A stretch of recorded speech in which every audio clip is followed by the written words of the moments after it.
ಕಾಂಗ್ರೆಸ್ಸಿನ ಮಂತ್ರಿ ಆಗಿದ್ದಲ್ಲ ಅವರು petrol diesel ಕಡಿಮೆ ಯೂಸ್ ಮಾಡಿ ಅಂದ್ರು, ಚಿನ್ನ ಕಡಿಮೆ ಮಾಡಿ ಅಂದ್ರು. ವೀರಪ್ಪ ಮೊಯ್ಲಿ ಏನ್ ಹೇಳಿದ್ರು? ಕಡಿಮೆ ಮಾಡಿ ಅಂದ್ರು. ರಾತ್ರಿ ಹೊತ್ತು ಪೆಟ್ರೋಲ್ ಬಂಕೆ ಬಂದ್ ಮಾಡಿ ಅಂದ್ರು. ನರೇಂದ್ರ ಮೋದಿ ಏನನ್ನ ಬಂದ್ ಮಾಡಿ ಅಂತ ಹೇಳಿದಾರ? ನಿಮ್ ಮನೆ ಚಿನ್ನ ತಂದ್ಕೊಡು ಅಂತ ಕಾಂಗ್ರೆಸ್ ಅವ್ರಿಗೆ ಯಾರಾದ್ರೂ ಕೇಳಿದಾರ?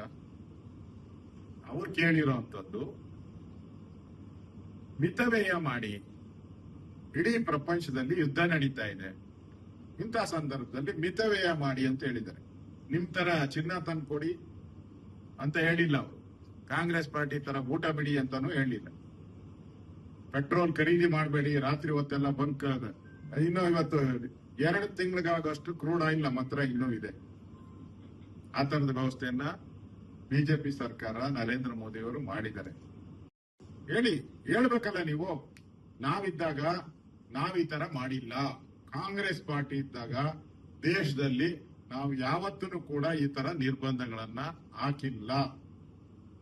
ಧೈರ್ಯವಾಗಿ ಹೇಳಿ, ನಿಮ್ ದಮ್ಮಿದ್ರೆ, ಆ ತರ ಗಟ್ಸ್ ಇದ್ರೆ ನಿಮ್ಗೆ ಮಾತಾಡಿ ನೋಡೋಣ. ನೆಹರು ಅವರು ಹೇಳಿದ್ರು, ಯುದ್ಧ ನಡೆಯುವಂತ ಸಂದರ್ಭದಲ್ಲಿ ನಿಮ್ಮ ಮನೆಗಿರೋ ಚಿನ್ನ ಎಲ್ಲ ತಂದು ದೇಶಕ್ಕೆ ಕೊಟ್ಬಿಡಿ ಅಂತ ಹೇಳಿದ್ರು. On official record.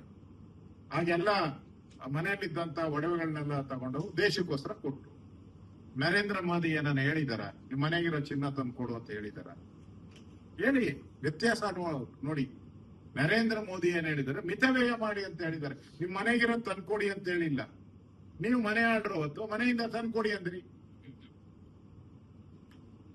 ಗೌರವಾನ್ವಿತ ಲಾಲ್ ಬಹದ್ದೂರ್ ಶಾಸ್ತ್ರಿಯವರು ರಾತ್ರಿ ಹೊತ್ತು ಊಟ ಬಿಡಿ ಅಂತ ಹೇಳಿದ್ರು.